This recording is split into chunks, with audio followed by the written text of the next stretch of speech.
46వ కీర్తనల భాగం మొదటి నుండి 11వ వచనాన్ని మనము ఉత్తర ప్రత్యుత్తరముగా ధ్యానం చేద్దాం. అందరం కలిసి లేచి నిలవబడి ఈ వాక్య భాగాన్ని ఉత్తర ప్రత్యుత్తరంగా ఈ వాక్య భాగాన్ని కలిసి ధ్యానం చేద్దాం. కీర్తనల గ్రంథము 46.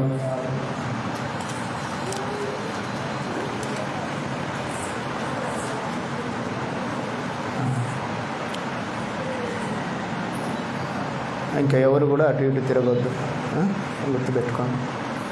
దేవుడు మనకు ఆశ్రయమును దుర్గమునై ఉన్నాడు. ఆపత్కాలములలో ఆయన నమ్ముకొనదగిన సహాయకుడు.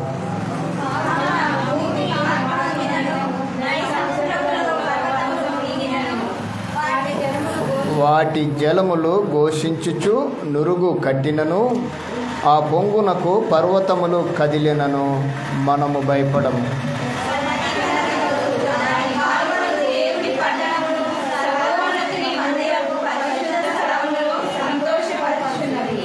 దేవుడు ఆ పట్టణములో ఉన్నాడు, దానికి చలనము లేదు. అరుణోదయమున దేవుడు దానికి సహాయము చేయుచున్నాడు.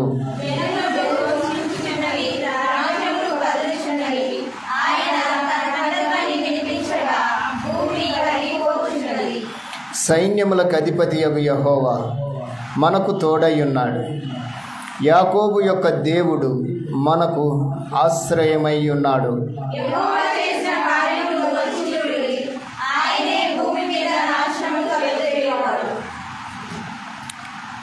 ఆయనే భూదిగంతముల వరకు యుద్ధములను మాన్పువాడు. విల్లు విరుచువాడును బల్యమును తెగనరుకువాడును ఆయనే. యుద్ధ రథములను అగ్నిలో కాల్చివేయువాడు ఆయనే.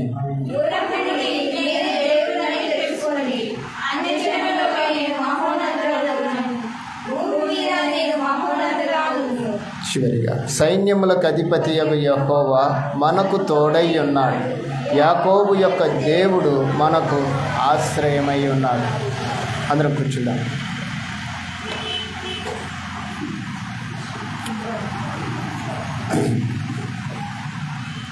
ప్రార్థన చేసుకుందాం. ఈ సమయంలో కొద్ది నిమిషాలు మామగారు మాట్లాడతారు. తదుపరి నేను ఒక ప్రాముఖ్యమైన వర్తమానాన్ని మీకు అందించడానికి ఇష్టపడుతూ ఉన్నా. సమయాన్ని మామగారికి అప్పగిస్తూ ఉన్నా.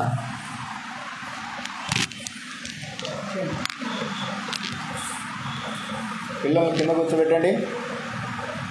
రండి.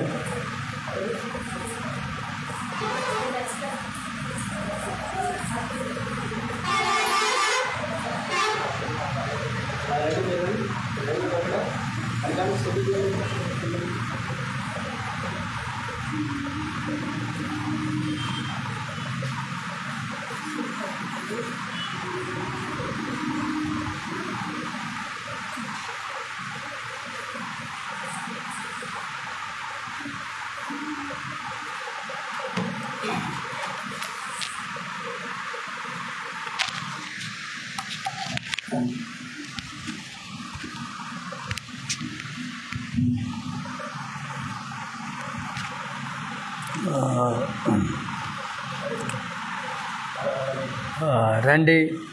యోహాను సువార్త 15వ అధ్యాయము మొదటి నుంచి చూసుకుందాం. తల ఉంచితే ప్రార్థన చేసుకుందాం.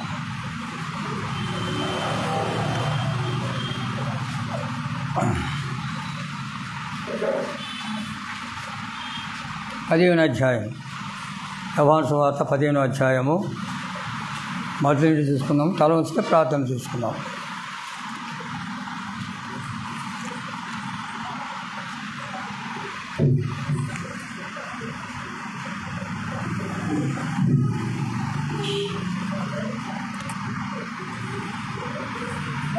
తలంచనమ్మ ప్రార్థన చేసుకుందాం. ప్రేమ కనికరము జాలి కలిగిన మా ప్రియ పరలోకపు తండ్రి, గడిచిన దినములు సంవత్సరములను తల్లి గర్భము నుంచి తండ్రి మమ్మల్ని చూస్తున్న మీ నేత్రములను నాయన నేను చూడలేని కనులు, వినలేని గ్రహింపును మాలో ఉన్నది తండ్రి. అయినప్పటికీ తండ్రి, నీ స్వాధీనంలో మమ్మల్ని ఉంచుకొని మీరే మాతో మాట్లాడితే వీళ్ళకు తండ్రి నేను వివరించగలను. లేని ఏడలో నేను మాట్లాడలేని వాడను, శక్తిదారని వాడను, బలహీనుడను. మీరు బలపరిచి కృపచూపమని ఈ కార్యక్రమంలో మీరు తోడుగా ఉండి ఈ పరిచర్యలో సాగుతున్నట్టు నీ దాసుని కుటుంబమును దాసుని దీవించండి. వచ్చినట్టు విశ్వాసుల కుటుంబాలను కూడా దీవించండి, విశ్వాసులు కూడా దీవించమని ఆది అంతవరకు మాకు తోడుగా ఉంటావని నా ప్రభును నీ ప్రియకుమారుడైన యేసుక్రీస్తు నామములో అడిగి ప్రార్థించుకుంటున్నాం తండ్రి. ఆమేన్. ప్రేమంటే దేవుని పిల్లారా, మనము మత్తయి యోహాను సువార్త 15వ అధ్యాయంతో కొన్ని మాటలు కొంచెంసేపు మనం వివరించుకొని మరి దేవుని ధ్యానిస్తూ దేవుడు మనమందరినీ బలపరుస్తాడు, మనములను దీవిస్తాడు. ఈ ఆరాధన క్రమంకి వచ్చినట్టు అందరూ కూడా శ్రద్ధగా వినండి. నేను నిజమైన ద్రాక్షవల్లిని, నా తండ్రి వ్యవసాయకుడు. ఇక్కడ మాట్లాడుతున్న మాట ఏంటంటే, నేను అనే నిజమైన ద్రాక్షవల్లిని, నా తండ్రి వ్యవసాయకుడు. ద్రాక్షవల్లి, వ్యవసాయకుడు ఈ ఇద్దరు కూడా ఒక్కరే. అయితే నిజమైన ద్రాక్షవల్లి, మనము ఆ ద్రాక్షవల్లి తీగలకు మనము సాదృశ్యంగా ఉన్నాము.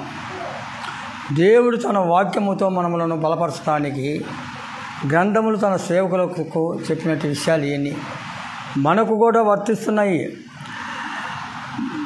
నాలో ఫలించని ప్రతి తీగను ఆయన తీసి పారవేయను. క్రీస్తులో మనము లేకపోతే, క్రీస్తు అంటే ఆయన మనకు మొదటిగా పునాదికి వేయబడినట్టు వాడు, మొదట నాటబడినవాడు. ఆయన ఆ నాటబడిన ఆయన దేవుని కుమారుడే. తండ్రి వ్యవసాయకుడు, ఈయన ద్రాక్షవల్లి. వీళ్ళిద్దరికి ఇదే పోలికలు. అయితే ద్రాక్షవల్లి ఫలించాలి, ఫలించకపోతే ఏం ప్రయోజనం లేదు. కాబట్టి నాలో ఫలించని అంటే సంఘములు కానీ ప్రభువుతో కానీ సాహసము కానీ లేకపోతే మనము ఫలించలేము. అట్టి వారిని ఎలుపలు ఉంచాలని చెప్తున్నాడు, తీసి పారవేస్తానంటున్నాడు. అది మామూలు లాంగ్వేజ్ అయిపోయింది. ఏమంటే దేవుని సంఘం నిజంగా సంఘంలో మనం లేకపోయినా, ఆయనతో సాహసం లేకపోయినా, ఆయన పోలి నడచకపోయినా, ఆయన గురించి మనం జ్ఞాపకం చేయకపోయినా, ఎందుకంటే ఇప్పుడు మనం ఎవరికంటే క్రైస్తవులమే. ఈ కొత్త నిబంధన కూడా మనకే, ఎవరికి కాదు, ఇశ్రాయేల్ జనాంగంగా కాదు. ఇది ఆనాటి నిబంధన, పాత నిబంధన వారికి, కొత్త నిబంధన మనకే. ఇది క్రైస్తవులకు, మనకి నమ్మిన వారికి. అందుకని ఇక్కడ అంటున్నారు, నిజమైన ద్రాక్షవల్లి నేను, తీగను మీరు, నాలో ఫలించని ప్రతి తీగను. సంఘములో లేకపోతే మనము ఫలించలేము. సంఘములో వాక్యం వినాలి. నేనైతే చాలా మర్చిపోయాను. ఎందుకు మర్చిపోయానంటే అది నాకు తెలుసు. నేను దూరంగా పోయాను, బైబిల్కి చాలా దూరంగా నిలబడినాను. నిలబడినప్పుడు నాకు కొన్ని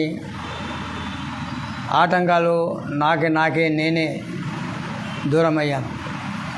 నాకు జరుగుతున్న విషయాలను బట్టి మర్చిపోయాను. నాకు దేవుడు ఇచ్చి ఉన్నాడు, కానీ నేను మర్చిపోయాను. తిరిగి మళ్ళీ నేను ఆ అంతులోనికి రావాలని కూడా నేను ప్రయత్నం ఫుల్గా ఉన్నాను. దేవుడు తన సేవకుని ఎప్పుడు ఎడబాయడు. తను పని చేసేవారికి, తనకు విధేయత కలిగిన వారిని ఎన్నడూను ఎడబాయడు. అది నేర్చుకోండి. ఏ కుటుంబం అయితే విశ్వాసంగా, ఏ సేవకుడైతే విశ్వాసంగా,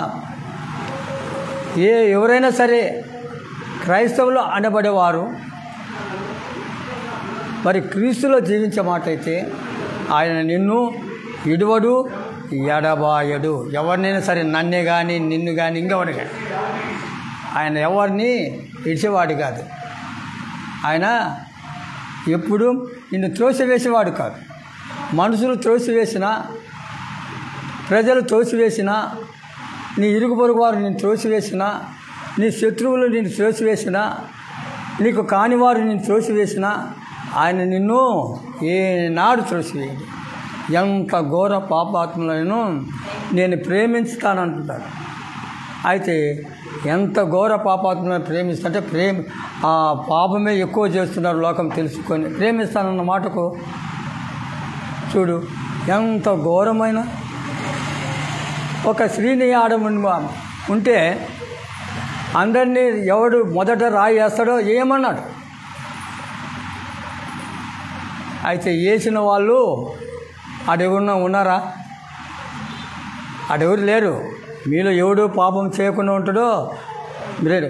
లోకంలో అందరూ పాపం చేసిన వారే. ఏదో ఒక పాపం ఉంటుంది మనుషులలో, ఏదో ఒక ఉద్దేశాలు ఉంటాయి లోపల. పైకేమో శరీరం లోకము, లోపల అంతరంగము దేవునిది, హృదయం.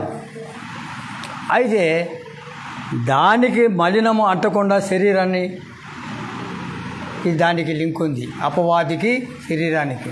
ఈ రెండు వేకమై ఉంటుంది. కానీ తండ్రి కుమారుడు ఆత్మకు సంబంధమైన వారు, వాళ్ళిద్దరూ ఏకమై ఉంటే ఈ అపవాది కూడా శరీరమునకు దానికి వాళ్ళిద్దరూ ఏకమై ఉన్నారు. అయితే వీళ్ళిద్దరికి మరి చూస్తే దాన్ని తాగము పో మరొక. అయితే ఎక్కడ చూసినా ఎక్కడ వెళ్ళినా అపోజిటే ఉంటుంది. ఏమంటే దేవుని సంగమా ఆలోచించండి. క్రీస్తులో ఫలించాలంటే మనము ప్రార్థనలో ఉండాలి, సంఘములో ఉండాలి. ద్రాక్ష తీగ ఎలాగూ ఫలించుతుందో అలాగే ఫలించాలి. సువార్త ఇప్పుడు అంతటా పారిపోయేది, తీగలు కాదు, అంతటా సువార్త అయిపోయింది. అక్కడక్కడ సంఘాలు కట్టారు. ఎప్పుడైతే క్రీస్తు లోకానికి వచ్చాడో క్రీస్తు శకం 33లో అయిపోయింది, క్లియర్గా అయిపోయింది. సంఘాన్ని కట్టేశాడు. ఒకే సంఘం కట్టాడు, 10 సంఘాలు ఏం కట్టలే.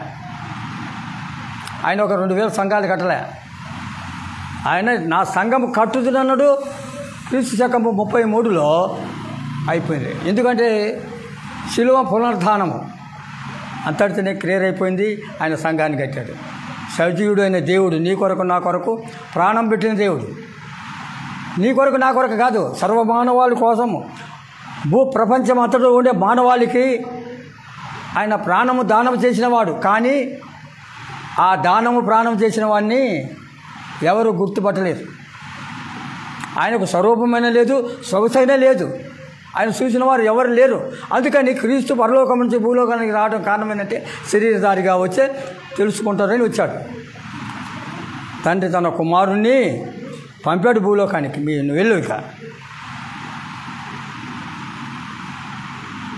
అప్పుడు తండ్రి విధేయుడిగా వచ్చి ఆ విధేయతకు లోబడి భూమి మీద ఎన్నో శ్రమలు కష్టములు అనుభవించి మీ భారము తీసుకున్నాడు.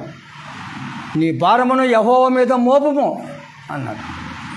మనకు తెలుసుకొనలేక నా ఇంటిని బాగు చేయండి, నా గృహాన్ని బాగు చేయండి, నాకు ఇంత రావాలి, ఎక్కడి నుంచి వస్తుంది? దేవుడు ఇస్తాడు. కానీ గడప దగ్గర కాసుకున్న వానికి మాత్రం తప్పనిసరిగా ఇస్తాడు, తప్పనిసరిగా ఇస్తాడు. ఏనాడైనా ఆయన ఏ రీతికైనా ఇస్తాడు అనుకుంటాడు. కానీ అది కాదు, నీ ఆలోచన కాదు, నీ నడవడికలు కాదు, నీ చూపు కాదు. నేను ఈ పని చేస్తే నాకు జరుగుతుందని అనుకుంటుండేమో. ఏనాడు ఏది జరగాలనో, ఏది సంభవించాలనో అది దైవశక్తం తప్ప ఏదొకటి కాదు. అది దైవశక్తమే. మేము అన్నీ అనుభవించాం. మింట్రి పోకతలు కూడా సగం అనుభవించాం. పాములు పట్టుకున్నాం, అమ్మాము చర్మాలు తీసి. కూటికి లేని కాలము, గుడ్డకి లేని కాలము. మేమైతే దట్టాలు తీసి 35 రూపాయల ప్రకారం చర్మాలు అమ్మేవాళ్ళం.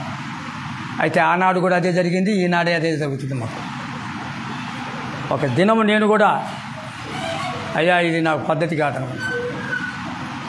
దేవుడు ఏ రీతిగా ఎంతవరకు నన్ను అంతవరకు నడిపించి నాకు ఒక మనిషి సహాయంగా, అయ్యా నేను నా పిల్లలు తీసుకొని మింట్రి పోతున్నానంటే నేను కూడా వస్తాను అనుకున్నట్టు, రాయా అది నీ ఇష్టము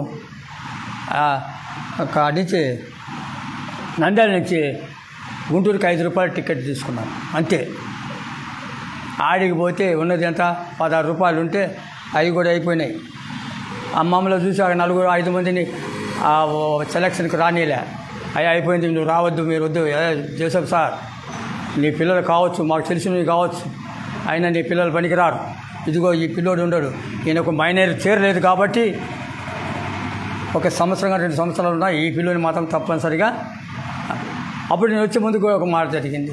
నేను వస్తుంటే ఆ పక్కన ఉన్నోళ్ళు జోసెఫ్, నువ్వు మాత్రము ఒక మనిషిని మాకు ఇచ్చి చదువుకున్న పిల్లోడు అంటే, అయ్యా వీళ్ళు నా పిల్లలు, ఈయన నా పిల్లోడు కాదు కానీ మా ఇంటి పక్కన ఉండడు, ఈ అబ్బాయి ఏమైనా ఉంటాడేమో అడిగి చూస్తానంటే నేను ఉంటానన్నా. ఎందుకు, నేను వచ్చిన పని చూసుకోవాలి. అక్కడ 3 నెలలు ఉన్న తర్వాత ఆ కొట్లు నేను రాజస్థానిగా కానీ ఇంకేం లేదు. నేను ఇంటి కొట్లకి కూడా పోనన్నా. నీ కొట్లకి ఓడ్సను చెయ్యను, ఏదైనా పోయినా నాకు మాత్రము ఏ మాట రాకూడదు, పలానోళ్ళు ఇలా చేసినారని అనకూడదని కూడా నేను వానికి చెప్పాను కొట్టానుకో. మరి ఏం చేయాలన్నాడు. నాకేం లేదు, నాకు పొద్దున సాయంత్రం అన్నం పెట్టి మీరు ఇవ్వాల్సిన భర్త మాకు ఇవ్వండి, ఎన్నాలని ఉంటాను. నేను ఏ రోజు నేను పోదలుచుకుంటున్నానో మీకు చెప్పి పోతాను, అటు పోను అని కూడా అన్నాను. ఆయన 3 నెలల తర్వాత గమనించిండు, ఓహో ఇది మంచి వ్యక్తి, ఈ మనిషి ఎలాగ బ్రతుకుతాడని కూడా అతను గమనించి వాళ్ళ మర్దన్ని పిలిచాడు. పిలిచి, అమ్మ ఈశ్వరమ్మ, ఈ అబ్బాయికి మనం సహాయం చేయాలి. ఏం మన కాడికి వస్తున్నాడు, కొలతలు వేసి. ఆ మనిషి కూడా మేము కొలతలు వేసాం, సరిపోయిన పిల్లోడేను, అయితే ఇతడు రమ్మన్నాడు. నేను మళ్ళీ 2 సార్లు పోతే నన్ను ఏమి చూడాలని నిలబెట్టిండ్రు అక్కడనే. మళ్ళా నన్ను కొలతలే లేదు, దుంకే లేదు, ఒకటి రాయమన్నారు. రాయమంటే ఏం రాయమన్నారు, అడ్రస్ రాయమన్నారు. ఏది మీ అడ్రస్ ఒకటి రాయండి అన్నారు. అంతే మా చదువు అప్పుడు ఆ రోజు ముందుకి. అందుకని దైవశక్తం ఏది నెరవేరాలంటే అంతవరకు నువ్వు ఉండాలి. చనిపోవటానికి కూడా దైవశక్తమే. నీవు జీవిస్తున్నావంటే దైవశక్తమే, నువ్వు నడుస్తున్నావంటే దైవశక్తమే. ప్రతి విషయానికి దేవుడు నీకు తోడై ఉంటాడు. అప్పుడు నీకు తెలియని చీకటి, నేను అంధకారంలో జీవించిన వాళ్ళం. మేము విగ్రహారాధికులము. మా దేవుడు రామలింగయ్య, మాకు ఆంజనేయుల పూజలు, మాకు ఇవే ఉన్నది. అయితే కొన్ని దినాల తర్వాత మేము చిన్నగా మా అన్న నమ్ముకొని ఇలాగంటే మా అమ్మలు కూడా మొన్న అరే ప్రార్థనకు పోతుంటారని చెప్పేవాడు. అలాగొచ్చాం మా ప్రార్థనలో. అందుకని నువ్వు నమ్ముకున్న దేవుడు నమ్మదగినవాడు.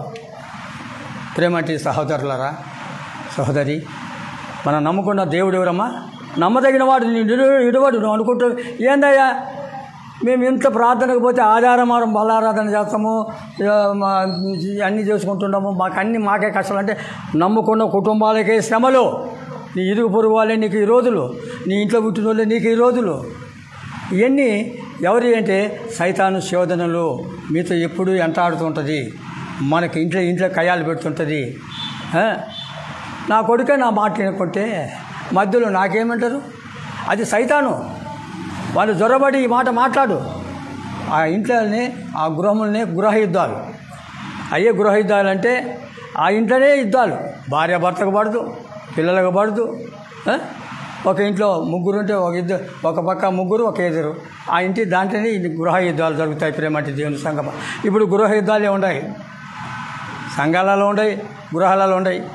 ఎక్కడ చూసినా అసూయలు, ఎక్కడ చూసినా బాధలు, ఒకరిని చూసి ఒకరు ఓర్వలేని బాధలతో ఉన్నారు. అందుకని ఆయన అంటున్నాడు, నిజమైన ద్రాక్షవల్లిని తీగలు మీరు నాలో అంటుబట్టి ఉంటేనే మీరు ఫలిస్తారు, బహుగా ఫలిస్తారు. అట్ట ఫలించని తీగలను నేను పారవేస్తానంటాడు. నిజముగా నువ్వు ఎంత వ్యసన పన్నా, ఎంత ఓర్వలేకున్నా దేవుడు నిన్ను వాడిని చూసి నేర్చకూడదు. మనం దేవుడిని చూసి నేర్చుకోవాలి.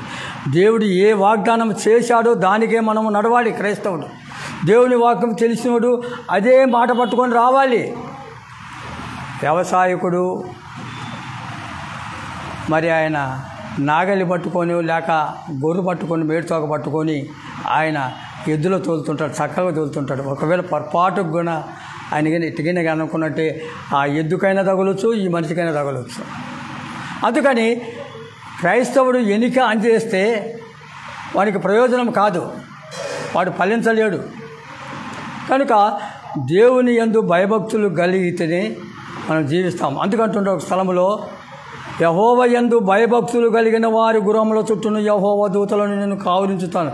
నీకు నాకు కాదు, ఎవరికమ్మా? నీకు నాకా? దేవుని యందు, యెహోవా యందు, దేవుని యందు విశ్వాసము భయము భక్తి ఉన్న గృహం చుట్టూ యెహోవా దూతలను కావలి ఉంచుతాడు. ఏదేను వనములో ఆదాము అవ్వలు లేరా? అక్కడేముంచాడు? అక్కడ కూడా ఉన్నాయి. ప్రేమంటే దేవుని సంఘం, దేవుని సేవ పరిచర్య చిన్నది కాదు, ఇది పెద్దదే. అన్ని ఉద్యోగాల కంటే పెద్దదే. తెలుసుకున్న వారికి, తెలియని వారికి నేనేం చెప్పలేను, నేనేం పెద్ద జ్ఞాని కాదు. అయినప్పటికీ దేవుని మాటలే పెద్దయి, దేవుని ఉద్యోగమే. ఈ పని చాలా గొప్ప విషయం. ఈ ఉద్యోగంలో ఎవరైతే తప్పిపోకుండా ఉంటారో వాళ్ళకు దేవుడు లాస్ట్కు వారి కుటుంబాన్ని వారిని ఎత్తదీస్తాడు. అట్టేం పల్లింప చేస్తాడు. ద్రాక్ష తీగలు బాగా పండుతాయి, ఏం పండవనే కాదు, బాగా కాపుకొస్తుంది తోట. పల్లించండి. కుటుంబంలో ఎవడైతే కుమారుడు కానీ కుమార్తె కానీ విన్నప్పుడు వాడు పల్లించని తీగ, తండ్రి ఏమంటాడమ్మా ఇంట్లో, రే నువ్వు పని చేయలేవు, కావు నువ్వు బయటికి. ఆయన కూడా అంతే. 3 ఏళ్ళు అంజూరపు చెట్టు దగ్గర జరిగిన వ్యవహారం. వచ్చిండు యజమానుడు, ఏమిటి పని చేస్తున్నాడు, పని చేయలేదని అడిగాడు. అయ్యా ఇది 3వ సంవత్సరం అయింది, ఇంకా ఏంటిది? మరి ఆయన పెరికేయమన్నాడు. ఈ తోట అంటే సంఘంలో ఉండేవాడికి రానిగా, అలాంటి వాడు మనకి సంఘంలో ఆవిడ గృహంలో మనకు వద్దు, ఇంకా వాడు రాకుండా పర్వాలేదు, అట్టతో నేను వద్దంటున్నాడు. అట్టనే ఎవరైతే క్రీస్తులో ఫలించని వాడు ఉంటాడో ఒకనాడు వాడు బయటికి పోవాల్సిందే. ఏమో నిడిచి సంఘాన్ని నిడిచిపోవాల్సిందే, లేకుంటే వెళ్ళిపోవాల్సిందే. ఏమేమో వారికై వాళ్ళు బోధించుకొని వారికై వాళ్ళే పెద్దగా చెప్పుకుంటుండే బోధకులు ఉన్నారు. కానీ ఎక్కడ ఫలించాలి, ఎక్కడ ఉండాలి అనేది మౌనముగా దేవుని అడుగుతుండాలి. మౌనముగా అడుగుతున్నారు, ప్రభువా మా బీద పరిస్థితి, మరి నాకు ఇచ్చావు, మరి ఏంటిది పరిస్థితి అని దేవునితో ఎప్పుడు సాహసం కలిగి దేవుని యందు నువ్వు భయభక్తులు కలిగి ఉంటే నీవు నీ కుటుంబం ఆశీర్వదింపబడుతుంది. ఎవడైతే అలాగ లేకపోతాడో వాడి జీవన లేవు, వాడికి ఆశీర్వాదాలు లేవు. వాడు మామూలుగా రోడ్డు మీద పడిన చెత్త గాలికి అట్లా ఎగురుతుందో అలాగే దుష్టుల ఆలోచన చొప్పున నడవక పాపుల మార్గం నిలవక అపహాసులు కూర్చున్న చోట కూర్చుండక యెహోవా ధర్మశాస్త్రాన్ని ఎవరైతే దివారాత్రులు ధ్యానిస్తారో వాళ్ళు ధన్యులని చెప్పారు. ఆ ధన్యులకు ఏంటంటే ఆశీర్వదింపబడతారు, దివ్యలు పొందుతాడంటున్నాడు. దేవుని యొక్క గ్రంథాన్ని చదువుతూ దేవునితో ప్రతిదినము 1 2 సార్లు నీకు టైం ఉన్నప్పుడల్లా, స్త్రీలు కానీ పురుషులు కానీ ఇంట్లో టైం ఉంటే మోకాళ్ళును లేక కూర్చో, అయ్యా నన్ను నా కుటుంబాన్ని కాపాడమని ప్రార్థన చేయండి, ఇది మనకు మంచిది అని చెప్తున్నా. నిజమైన ద్రాక్షవాళిని తీగలు మీరు, నాలో ఫలించని ప్రతి తీగను నా యందు నిలిచియుండు, మీ యందు నేను నిలిచింటా. మీరు నా తగిన ఉంటే నేను కూడా మీతో ఉంటా, అంతే. ఏమంటున్నామా? ఆయన చెప్తున్నాడు, ఉన్నమాట ఉన్నట్టు చెప్తాను. మీరుగానే నా తగిన ఉంటే నేను కూడా మీతో ఉంటా, మీరు నాలో లేకపోతే నేను కూడా ఉన్నాను. నేను రమ్మని పిలుస్తున్నాను, నా ఇంత ఉండండి అంటున్నాడు. నేను కాదంటాములే. మీరు వ్యభిచారులైనను, దొంగలైనను, తాగుబోతులైనను, తిరుగుబోతులైన ఎవరైనా కానీ నేను రమ్మంటుండగా మిమ్మల్ని ఏమో నేను త్రోసివేయలేదుగా. ఎవడైతే నా ఎంత విశ్వాసం ఉంచుతో వాడు బహుగా ఫలిస్తాడు. అవన్నీ వదిలి వస్తే ఏంటి నీలో ఉండే మొత్తం ఏమేముంటో చూడు. పైకి శరీరము, ఈ శరీరము లోకంతో యుద్ధం చేస్తుంది. లోపల ఉండే ఆత్మ దేవునికి సంబంధమైన విషయంలో దేవునిలో ఉంటుంది. శరీరము లోకముతో పోరాడుతుంది, ఆత్మ పరిశుద్ధమైన దానికి పోరాడుతుంటుంది. ప్రేమంటే దేవుని సంఘం. అందుకని నాలో ఉంటేనే ఫలిస్తారని చెప్తుంది. అంటే దేవుని కృప. అయితే దేవుడు మీతో మాట్లాడుతున్నాడు, నేను కాదు, నేనేం మాట్లాడటంలే. దేవుడు బైబిల్ గ్రంథంలో తన సేవకులతో రాయించింది ఎన్నో శతాబ్దాల క్రితము సృష్టికి జగతి పునాదులు వేగమును పోన వాక్యమే మీతో ఉంది, కానీ మధ్యన ఎవరు రాసింది కాదు ఇది. అక్కడ పాత నిబంధన కాలానికి మోసే, యెహోషువ వాళ్ళందరూ ఉన్నారు, వాళ్ళకు ఆజ్ఞలు ఉన్నాయి. అయితే ఇప్పుడు మనకు క్రీస్తు ఆజ్ఞలు కావాలి. క్రీస్తును పోలి నడుచుకోవాలి మనం. ఎందుకయ్యా పాత నిబంధన బాగా చెబుతున్నారంటే ఒకరోజు దాంట్లో జ్ఞానం ఉంది, జ్ఞానం లేదని కాదు. క్రీస్తు మన కొరకు వచ్చాడు కాబట్టి మనకు నూతన నిబంధన, పాత నిబంధనతో మనకు పెద్ద సంబంధమైన విషయం కాదు. మనం ఎప్పుడు పాత నిబంధననే మనం కొత్త నిబంధననే మనం పాలు కావాలి. కానీ చదువు ఏది, పాత నిబంధన కూడా చదువు ఏం కాదు, బైబిల్ చదువు కాదండి కాదు. మనకు ప్రాముఖ్యమైనది క్రీస్తు, ఆయన చెప్పిన బోధలు, ఆయన మాటలు, ఆయన సాత్వికం. మంచి మంచులు ప్రార్థన చేశారు. బైబిల్లో చాలామంది సేవకులు ప్రార్థన చేశారు. ఆయన నమ్మినంతా ఆదరణ కొరకు, కుమారుల కొరకు, అందరి కొరకు, పుత్రదానం కొరకు, అందరి కొరకు ప్రార్థన చేసుకుంటుంటారు. అయితే మనం ప్రార్థన చేయటం, మనమేం ప్రార్థన చేస్తాం? అయ్యా నా ఇల్లు నేను ఇవాళ సింగిల్ అంతస్తు రేపు డబుల్ అంతస్తు కట్టడానికి అంటే అది కాదు. అది దేవుడే నిన్ను లేపుతాడు, దేవుడే నీకు ఇస్తాడు, పిలిచిస్తాడు. అది ఏ ద్వారాగా పిలుస్తాడో తెలియదు, కానీ నిన్ను పిలిచే వాళ్ళు ఉండరు. వస్తారు, ఇస్తారు, వెళ్ళిపోతారు, అంతే. అయ్యా నేను వెళ్ళిపోతాను. అది దేవుని చిత్తం. నీ ఆకలి తీర్చేవాడు, నీ దాహం తీర్చేవాడు, లోక సంబంధమైన దాహం తీర్చేవాళ్ళు బౌద్ధులు ఉంటారు. అమ్మా నాకు అప్పుడప్పుడు హిందీ మాటలు రాబోతుంది. లోకములో దాహం తీర్చేవాళ్ళు ఉంటారు. ఈ లోక సంబంధమైన దాహాలు, ఆత్మ సంబంధమైన దాహము తీర్చాలంటే ప్రభు అయిన యేసుక్రీస్తే. నేను ధనవంతులుగా చేయాలన్నా, దారిద్రులకు చేయాలన్నా, ఏమి చేయాలన్నా కూడా ఆయన చిత్తమే. ధనవంతుడు లాజరు వాళ్ళిద్దరు లేరా? ధనవంతుడు ఉన్నాడు, లాజరు ఉన్నాడు. ధనవంతుడు బాగానే బతికాడు, లాజరు కూడా. అయితే వాళ్ళిద్దరికి సంబంధం, ఆ ధనవంతుడు ఈ లాజరును ఎంతో చిన్న చూపు తీసినట్టు వాడు. అయినప్పటికీ రాజ్యం ఎవరిది? క్రీస్తును మనము త్రోసివేసి మాట్లాడుతున్నారు కొందరు, క్రీస్తును కాదనుకున్న కొందరు. మనమే అన్నాము. ఆయన ఏం స్వతంత్రించుకున్నాడు?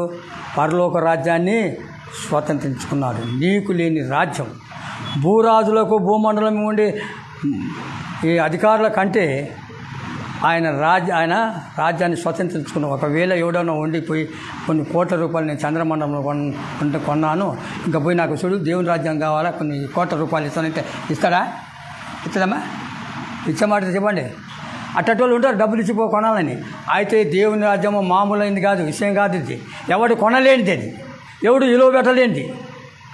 అట్లాంటి రాజ్యం దేవుని రాజ్యం. ఆ రాజ్యంలో మీకు ఆకలి దప్పులు ఉండవు, దాహం ఉండదు, ఏమి ఉండదు.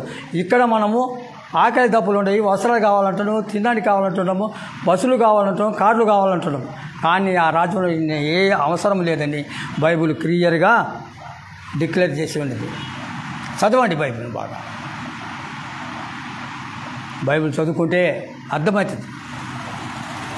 ఎక్కడైనా తీసి ఒక పేరు చదివేది, అది గుర్తుపెట్టుకోండి. మళ్ళీ చదవండి, మళ్ళీ అర్థమవుతుంది. ఒకసారి అర్థం కాకుంటే మా సార్ నాకు బడికి పోయేటప్పుడు, ఒరే రాము అర్థం కాకుంటే నేను 7 సార్లు చదువుకుంటుంటే మరి 10 సార్లు నన్ను అడుగురా, నీకు చెప్తాను. అదే 10 సార్లు అడగమన్నది ఏంటిది? నీకు అర్థం కాకుంటే నాకు అర్థం కాలే నీ మాట అయ్యా, నాకు ప్రార్థన నేర్పు, మమ్మల్ని నడిపించు, మాకేది లేదు, వస్త్రం లేదు, గుడ్డలు లేవు, ఏమీ లేవు అని ఆయన అడుగు. రామాయణ నా బిడ్డలు నన్ను వచ్చే నాయన నాకంటే నేను ఆడదిచ్చాను. ఆయన అడిగితే సమస్తమైన తండ్రి ద్వారాగానే దొరుకుతాయి. నా పిల్లలు ఎట్లాగుండదు, ఏమైనా నా మనసు మారుతుంది. ఒరే నా పిల్లలకి ఏమి లేదు, నేను ఏదైనా పెట్టాలని నాకు మళ్ళా కలుగుతుంది. తండ్రి ఇస్తాడు, నీలోకి తను ఆ మాటను పంపుతాడు, వాక్యాన్ని. ప్రేమంటే దేవుని సంగమా. అందుకని పఠించని. అలాగైతే నా యందు నిలిచి ఉండలే. చదవమ్మా 3వ వచనం చదవమ్మా. ఎందుకు తీసినా? నా యందు నిలిచి ఉండు. చదువు. ఆ, ఆ, ఆ. తనకైతే తను ఫలించలేదు. ఆయన ఎందుంటే మనం ఫలిస్తామా? ప్రియమంటి దేవుని సంగమా, మనమందరము దేవునితో కలిసి ఉండాలని కోరుచున్నాను. అయితే ప్రియమంటి దేవుని సంగం నేను ఎవని యందు నిలిచి ఉందునో వాడు బహుగా ఫలించు. దేవుడు తోడై ఉంటే ఆ మాట ఉంది. యెహోవా నా పక్షములో ఉండగా నాకు విరోధి ఎవడు? ఏమ్మా, దేవుడు మన పక్షం ఉంటే మనకి విరోధి ఉంటాడా? ఉన్న వాడేం చేయలేడు. వాడికి ఖడ్గం ఉంటుంది, కత్తులు ఉంటాయి, ఆయుధములు ఉంటాయి. కానీ దేవుడు నీ పక్షంలో ఉంటే నీకు విరోధి ఎవడు? వాడు కూడా ఆంజీ తిరిగిపోతాడు. అయ్యో, ఈయనతో మనం మాట్లాడకూడదు, ఈయనతో పని కాదు, ఈయన దేవుని బిడ్డ. మన దగ్గర ఏ ఆయుధములు లేవు, మన దగ్గర ఏం ఆయుధములు లేవమ్మవు. కాబట్టి మన ఆయుధం ఏంది? బైబిల్ గ్రంథమే, పరిశుద్ధ గ్రంథమే మన ఆయుధం. ఈ ఆయుధముకు భయపడతాడు కానీ మనకు భయపడతాడు. అందుకని సేవకులు కానీ విశ్వాసులు కానీ యెహోవా నా పక్షములో ఉండగా, ప్రభు అనే దేవుడు నా పక్షములో ఉండగా నాకు విరోధి ఎవడు? నాకు విరోధులు ఎవరు లేరు. కాబట్టి అందరినీ పలకరించడం మంచిది. ఈరోజు ఉంటారు, ఉన్నా కూడా వాళ్ళని కూడా పలకరించుకొని రావాలి. రాండి అమ్మ పలకరేండి, ఏం కాదు. వాడు ఈరోజు ఉన్నా అక్క ఆడికి పోతున్నావు. ఇప్పుడేంది, ఆ సంఘాలను చూసి ఈ సంఘ పోలే తల ఉంచుకొని బైబిల్ పెట్టుకొని పోవాలి, ఈ సంఘాలు చూసి ఆ తల ఉంచుకొని, అది మంచిది కాదు. వాళ్ళు ఎవరైనా కానీ, ఆమె సేవకురాలు, ఆయన సేవకుడు, అయ్యా వందనాలని తప్పేమి ఉండదు, తప్పేమి లేదు. నువ్వు పలకరించి ఆయన కొందనాలు చెప్పి ఆమె కొందనాలు చెప్తే తప్పేమి లేదు. ఎవరి మార్గము వార్చే. వారు కూడా ప్రార్థన వచ్చేటోళ్ళే, వాళ్ళు కూడా అంటే ఇండ్లు కట్టుకున్నారు కానీ ప్రార్థన ఆరాధన ఉంటాయి. వాళ్ళ గురించి మనకు చింత కాదు, మనము దేవుని గురించి మనం చూడాలి. కనపడిన వారికి అన్నా వందనాలు అన్న, ఎవరెవరో మనకు తెలియదు. మనకు తెలియని వారితో పరిచర్యము అనేది దేవుడే చేపిస్తాడు. ప్రేమంటే దేవుని సంగమా, ఆలోచించండి. దేవునికి బావుగా ఫలించడానికి దేవుడు మనల్ని కోరుకుంటున్నాడు. నిలసీయుడును వాడు బహుగా ఫలించును, నాకు వేరుగా ఉండి ఏం చేయగలడు? ఏమమ్మా దేవునికి అప్పో నేను ప్రార్థనకు పోను, నేను రానుపో ఆలయానికి అనేది తప్పు కూడా. ఆయనకి ఏరుగుండి ఏం చేస్తావా? ఏమైనా చేస్తావా? దగ్గర ఏమైనా ఉందా? ఆయన తలుచుకుంటే మనము ఆయన గాలి నోటి ఊపిరితోనే బుగ్గైపోతాం, దేశమే బుగ్గైపోతాం. ఇటువంటి దేవుని సంఘం అంత శక్తి గల. ఆయన వాక్యము అగ్ని స్వరూపం, ఆయన వాక్యము సమాధానమైన ఖడ్గము, ఆయన వాక్యము సమాధానమైన ఖడ్గము.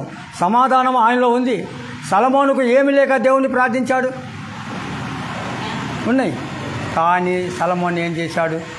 అయ్యా నాకు ఏమి వద్దు, జ్ఞానం కావాలన్నాడు. సరే, నువ్వు ఆ మాట అడిగినా కాబట్టి సమస్తమును సమకూర్చి చూడపాను. అయితే లాస్ట్కు ఎక్కడ ఓడిపోయాడు అది మీకు కూడా తెలుసు. సేవకులందరూ చెప్తుంటారు, సంఘ కాపర్లందరూ చెప్తుంటారు, మీకు కూడా తెలుసు. అందుకని దేవుడు ఇస్తాడు, తీసుకుంటాడు. ఏ విధంగానైనా తప్పు చేసి పడగొడతాడు. ఇది ఆమకారి పనులు. కాబట్టి దేవుడు సొలొమోను ప్రార్థించినప్పుడు ధనమును, ఐశ్వర్యమును, దారిద్ర్యమును అడగలేను. నాకు జ్ఞానం కొద్దుగా ఉంది కాబట్టి నాకు జ్ఞానం దయచేయండి. అయితే ఇవి కూడా నీకు ఇచ్చిన పోవాలి. ఇచ్చిన దానికి ఆయన ఫలించుడు. కానీ లాస్ట్కు తిరిగి ఆయన దారి ఆయనే మళ్లించుకున్నాడు. ఆయన మళ్లించుకునేది ఎట్లా? ఆయన కాడ ఉన్నోళ్ళే చేశారు. కాబట్టి మనము కూడా వారితో మనం పోల్చుకోద్దు. మనం ఉండే దారిలో మనం ఉండి ఎల్లప్పుడు ఎవరైనా ఏదన్నా ఎవరైనా ఒక మాట వచ్చినా, తండ్రి నీవే ఉన్నావు, ఆమెకు మంచి జ్ఞానం దయచేయమని మతిలో అనుకోండి, ప్రార్థన చేయండి. ఆయనే బుద్ధి చెప్తాడు, జ్ఞానం పోషిస్తాడు. నువ్వు ఎందుకు అన్నావు? నువ్వు మాట్లాడాల్సిన అవసరం లేదు, నేను మాట్లాడాల్సిన అవసరం లేదు. ఎప్పటికీ కర్రలు, కట్టెలు, కతార్లు తీసుకొని లేదు. లోపలికి వెళ్ళి నీ వంతు దేవుని అడగటము, అయ్యా ఆమె జ్ఞానం లేదు, జ్ఞానం ఉందో ఆమెకు బాగా కాపాడుతుందని ప్రార్థన చేస్తే దేవుడే ఆమెను గద్దిస్తాడు. మనం గద్దియాల్సిన అవసరం లేదు, ఆయనే చూసుకుంటాడా. 5వ వచనం, 7వ వచనం చదువుమా, 6వ వచనం.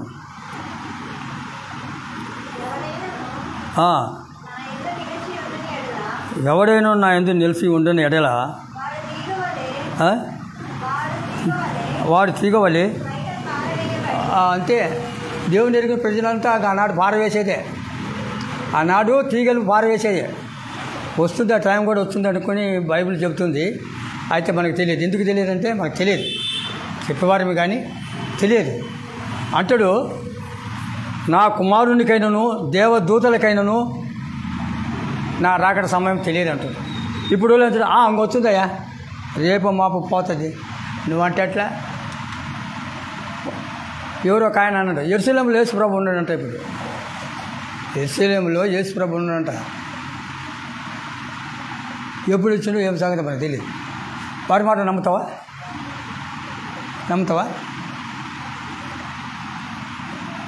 ఆయన అన్నాడు కదా, నా రాకడ సమయంలో దేవదూతలకైనా ఉన్న నా కుమారునికి తెలియని మాట నీకేమో తెలిసే చెప్పండి, మీకు అర్థమైంటే చెప్పండి, నాకు తెలియదు. అది ఎప్పుడు వస్తుందో, ఏ సమయం వస్తుందో మనకు తెలియదు. కాబట్టి ఆ సమయం కొరకు క్రైస్తవులకు అనేబడి మీ కొరకు ఏర్పరిచినటువంటి స్థానాల కొరకు, ఆ ప్రదేశం కొరకు, మీ కొరకు యేసు ప్రభు ప్రార్థన చేస్తున్నాడా. నన్ను నమ్మిన బిడ్డలందరి కొరకు ఉపవాసం కావాలి, నిత్య జీవం కావాలి. నిత్య జీవం ఎవరమ్మా? మనకు నిత్య జీవం ఎవరు? ప్రభు అయిన యేసు క్రీస్తే మనకు నిత్య జీవం. ఆయన జీవమే మనలో ఉండేది, ఎవరిది కాదు ఉండేది. లోపల ఉండే జీవం ఆయనదే, ఆయన పోలికలే మనం. అయితే మనం ఎక్కువ లోకాన్ని ప్రేమిస్తాం, శరీరంగా ప్రేమిస్తాం. ఈ శరీరానికి కావాల్సిన పదార్థాలను పెట్టము, కానీ దేవునికి మనం ఒక ఇష్టాకారమైన పదార్థానికి మనము ఇవ్వటం లేదు. శరీరానికి అయితే మంచి గుడ్డలను తెస్తాము, తలనూనెలు తీసుకొస్తాము, మంచి చీరలు కోరుకుంటాము, మంచి తిండి కోరుకుంటాము, దమ్ బిర్యానీ కోరుకుంటాము. కానీ దేవునికి ఇవ్వాల్సినవి మనము ఇవ్వటం లేదు. ప్రేమ అంటే దేవుని ఇస్తాము. దేవుని పిల్లరా, దేవుడిని మిమ్మల్ని ఏమడుగుతారు? ఇగో నీకు ఇచ్చింది నాకేమంటున్నారు. మనం నేర్చుకోవాల్సింది ఏంది? ప్రార్థన, ఆయన యందు భయభక్తులు కలిగి జీవించాలి. 7వ వచనం చదవమ్మా.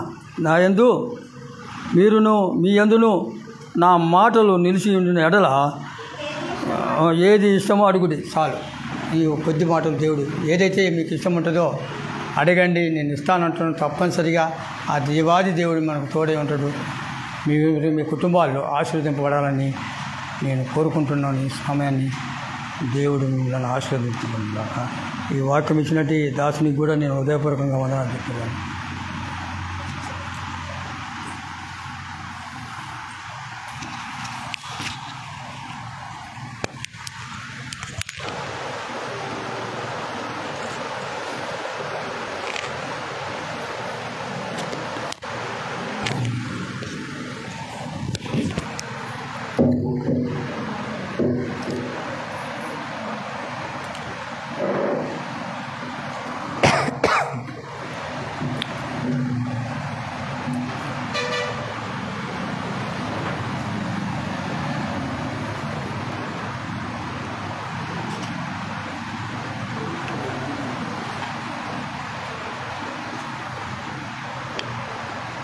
సరితిక్క దగ్గర ఫోటో తీసుకొని జీపీఆర్ఎస్ ఫోటో కెమెరాలో ఇప్పుడు ఫోటో ఉంది, తర్వాత తీయొద్దు. నేను మెసేజ్ చెప్పే ముందుగా అన్నను వెళ్ళి కేక్ తీసుకురామని చెప్పి ఫోటో తీసిన తర్వాత నువ్వు సరిత ఫోటో తీసుకో. చిన్న ప్రార్థన చేసుకున్నాం. పరిశుద్ధుడైన మా తండ్రి, నీకు స్తోత్రాలు. మీ కుమారుడైన క్రీస్తు నామంలో ఇది నా ఆత్మీయతలో ఆరాధన క్రమంలో మాతో ఉన్నారు. అయ్యా, ఇంతవరకు మీ దాసులు మీరు మాట్లాడించిన మీ మాటలను బట్టి నేను స్తుతిస్తూ ఉన్నాం. మరి కొంత సమయాన్ని మేము మీతో గడపడానికి ఇష్టపడుతూ ఉండగా మాకు కావలసిన ఆత్మీయమైన ఆహారాన్ని మాకు దయచేసి మీరు మహిమ పొందుకోమని, వినగలిగిన చెవులు, గ్రహింపగలిగిన మనస్సు మాకు మా అందరికీ దయచేసి సహాయం చేసి మీరు మహిమ పొందుకోమని యేసుక్రీస్తు నామములో ప్రార్థిస్తున్నాము తండ్రి, ఆమేన్. ముందుగా మన పరమ తండ్రి అయిన దేవాతి దేవునికి నా యొక్క స్తుతులు స్తోత్రాలు చెల్లిస్తూ ఈ సమయంలో ఒక ప్రాముఖ్యమైన వాక్య భాగాన్ని మనము ధ్యానం చేద్దాం. స్వీట్ అండ్ షార్ట్గా నేను మీతో మాట్లాడతాను. ఈ మాటలు చాలా జాగ్రత్తగా మీ మనసులో ఉంచుకోవడానికి ప్రయత్నం చేద్దాం. యెహోషువ గ్రంథము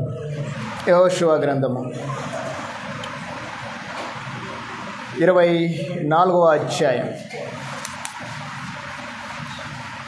యెహోషువ గ్రంథం 24వ అధ్యాయం 15వ వచన భాగం. యెహోవాను సేవించుట మీ దృష్టికి కీడని తోచిన ఎడల మీకు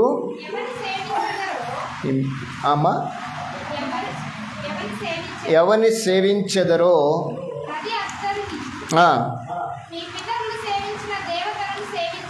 మీ పితరులు సేవించిన దేవతలను సేవించెదరో అమోరీల దేశమున మీరు నివసించుతున్నారే వారి దేవతలను సేవించెదరో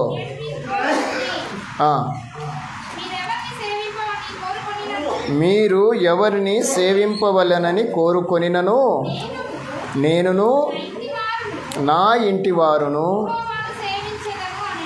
యెహోవాను సేవించెదము అనేను. మరొకసారి చదువుదాం అన్నమాట. నేనును నా ఇంటి వారును యెహోవాను సేవించెదము. అందరం కలిసి పలుకుదాం ఈ మాట. నేనును నా ఇంటి వారును యెహోవాను సేవించెదము. దేవుడు మనల్ని ఆశీర్వదించునుగాక.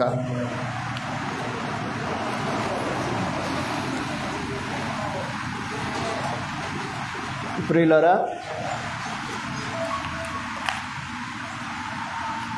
ఇంతవరకు మీరు విన్న పాఠాన్ని బట్టి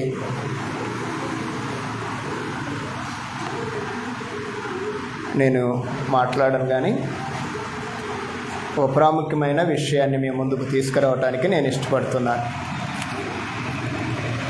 అదేమిటంటే